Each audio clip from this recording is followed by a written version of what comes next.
Okay, the masses have spoken, or like 5 people, and they want NIDs. A couple of weeks ago I painted the Warhammer 40k Introductory Set Space Marines, and I was hoping I could get away with that, if I'm honest. I've never painted a Tyranid, or Tyranid as I used to say, and I figured I could avoid embarrassment by just ignoring them. But thank goodness Space Marines are not the be-all, end-all of the Warhammer universe. Tyranids are in the mix now too, and we can take a look at the atrocity that is the starter set, and we can see just how well we can get them painted up with what we've got. I'll then see about maybe painting one with a few more paints and a better brush, as usual, and then we can compare and contrast. Before anybody complains that my efforts are better than theirs, that's not what this is about. Also, I've been painting for years now, so don't be put off. You too can reach the dizzying heights of mediocre painting just like me. I'm going to stop talking to the camera now, so let's do the thing with the NIDs.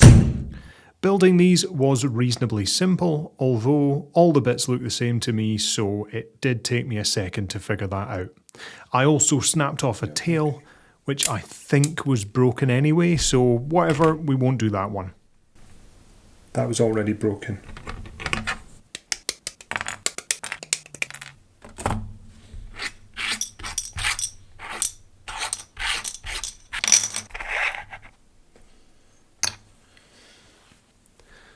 Once built, Warhammer suggests Wraithbone as a base colour, so in the absence of primer I set to work with that. I'm using my trusty Cryptic Cabin size 2 brush for this, since I'm not a sadist and I don't want to torture myself with that starter set brush again. Get yourself a different brush. I've linked Hawk Miniatures and Cryptic Cabin in the description. Non-UK folks, I've linked you some options too. Did I get sick of painting Wraithbone on with a brush? You bet your next box of Warhammer I did. Did I decide to do the second one with Warhammer's Wraithbone Primer rattle can? Also fuck yes. I fashioned a makeshift handle from a paint that I wasn't planning to use and some blue tack, and this way I could really get a grip on things.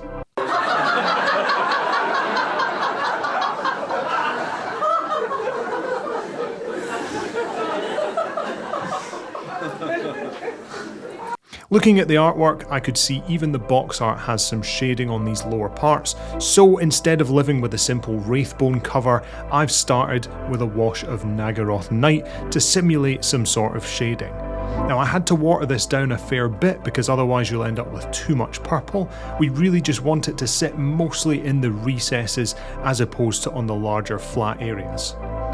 Also, let that dry for plenty time. You don't want to start going over that while it's still drying.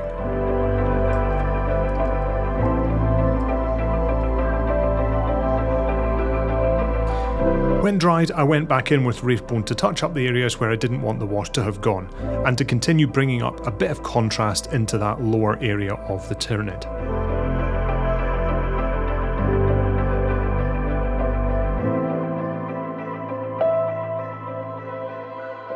Then it was time for the purple. I basically just hit all of the armoured areas on the top and back legs plus the gun, and this will need a couple of coats since the purple over the Wraithbone doesn't seem to go on very well. And you can't go on too thick, otherwise it'll go all gloopy, and we want a relatively smooth finish here. After 2 coats, it should look like this. I checked the painting guide in the book and they seem to have done the gun armour and hooves and claws black, so let's do that.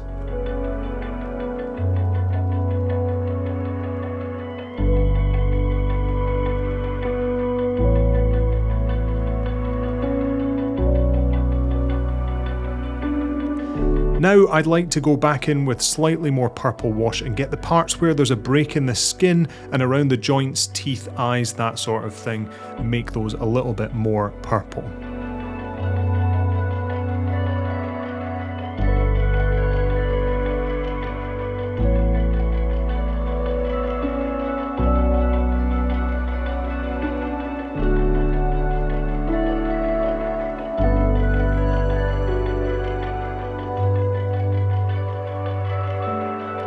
Finally, I think it might be nice to do a couple of extra things not mentioned in the painting guide from the box. First, we can do a bit of highlighting and texture on the armour bits with a lighter purple which I'll mix together.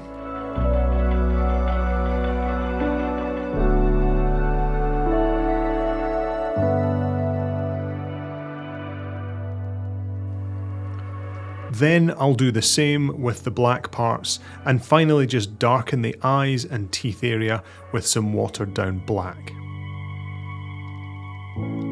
Right, that's us. Just the paints from the box and a better brush, in this case my Cryptic Cabin Brush number 2.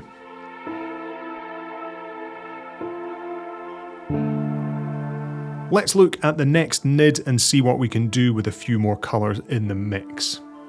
First up, I'll wash with Seraphim Sepia. It feels a bit more skin tony and I think it'll work better than the purple wash did.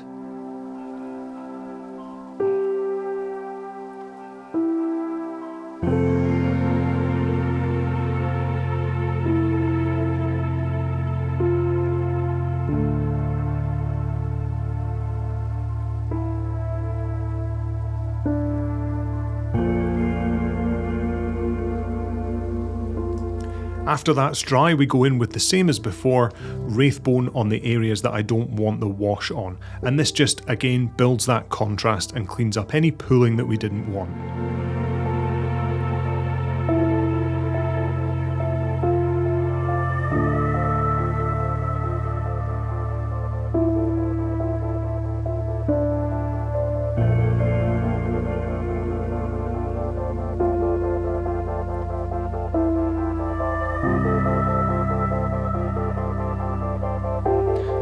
Then I'll take Druchii Violet, a purple wash from Citadel, and I'm going to do the parts of the flesh that I did in darker purple previously.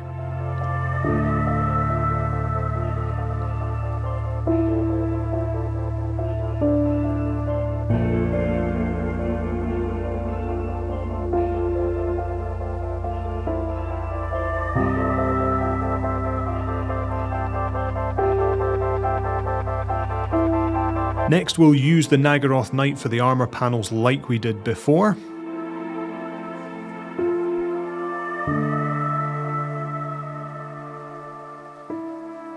And now we get to the fun bit. What I'm going to do is dry brush the armour. First of all, big shout to Cryptic Cabin for their Drybrush set. It's goat hair and they do a cracking set of 3 which are ideal for stippling and dry brushing. 25 quid for the box. They also do a handy little dry brush palette to help you get the right amount onto the brush. The first dry layer that we'll do is Lucius Lilac, which is a Citadel dry paint.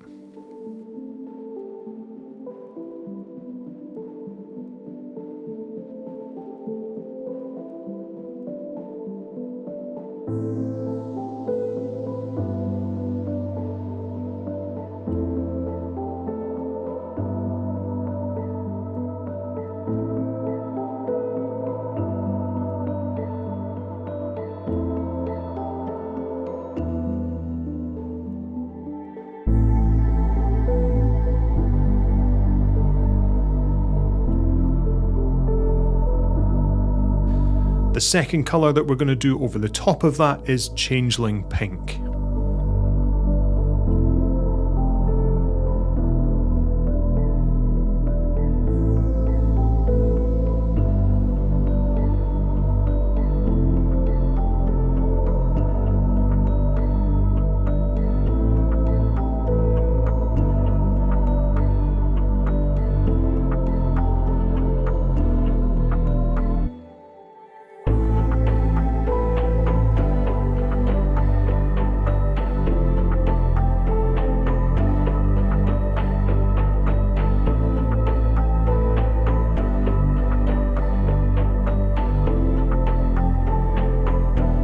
Dry brushing, I think, saves you a lot of time and effort with edge highlighting, so it's worth considering as another approach to the armour here.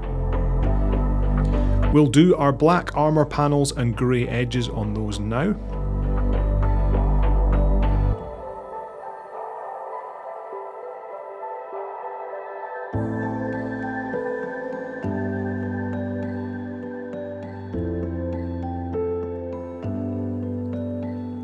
And last up, just some little touch-ups just to get things all sorted. White teeth, eyes, a little bit on the tongue, and a purple wash into the armour recesses. But generally, that is us for now. So these are our two Tyranids so far, both reasonably similar, but I think the addition of some warmer tones in the second one helps with a bit of colour contrast on the paint job, and obviously the edge highlighting done with a dry brush didn't take quite as long. Obviously our first one's still pretty good. If you don't have any other paints, I think the diluted purple wash really helps there.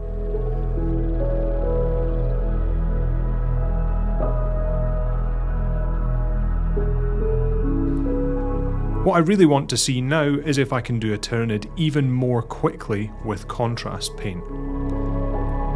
Basically, contrast paint is designed for people to get results super fast, so let's see where we get to with it. It might give you some ideas, or even a solid starting point for a different paint job. We're going to use Leviathan Purple, Black Templar, and Magos Purple. So contrast paint was launched in 1999 at Warhammer Fest, where they boasted that you no longer needed two thin coats and one thick coat would do it. They behave in a similar way to a wash, but in many cases are as highly pigmented as an ink. They were developed to run into the recesses and kind of pull off the edges so that you could really build volumes, have shadows and what looked like edge highlights without doing anything beyond a single coat over a light primer. I think nowadays the amount of uses for contrast paint is much higher, and I've seen people use it more like inks or diluted like washes and in various other ways. I use it for these things, and I find it can be useful for weathering or also for wet blending and that sort of thing. The finish is often quite matte because of the amount of pigment in there, and also you can mix them with water, but Citadel recommend using their contrast medium for mixing so that the paint retains the properties that make it unique. Other brands are of course in on the action though, with Army Painter and Vallejo both introducing speed paints and that sort of thing, so don't assume that Citadel has the monopoly on this sort of paint. I think ultimately, depending on how much effort you would like to put into your painting, they may find a use on your painting shelf.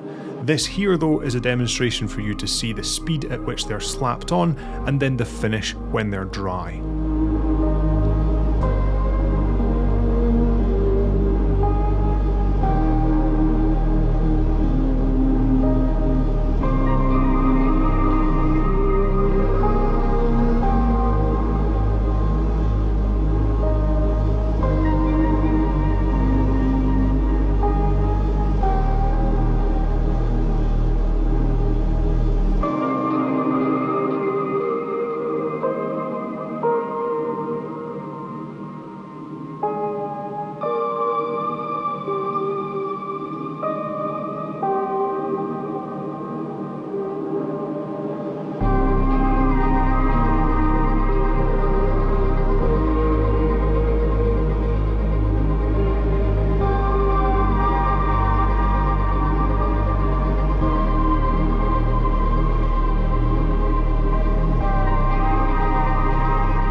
So that's us, 3 Tyranids, 3 approaches and some new techniques that you might like to try out. For the first ones I've ever painted, I was surprised, partly at how much was possible with just the 3 paints, and also at how well they turned out in the end.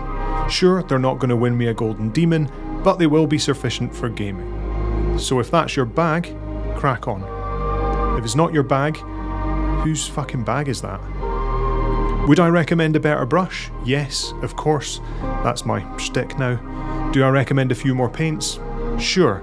I managed the second nid with 2 dry brush paints and 2 washes in addition to the paints that you get in the starter set.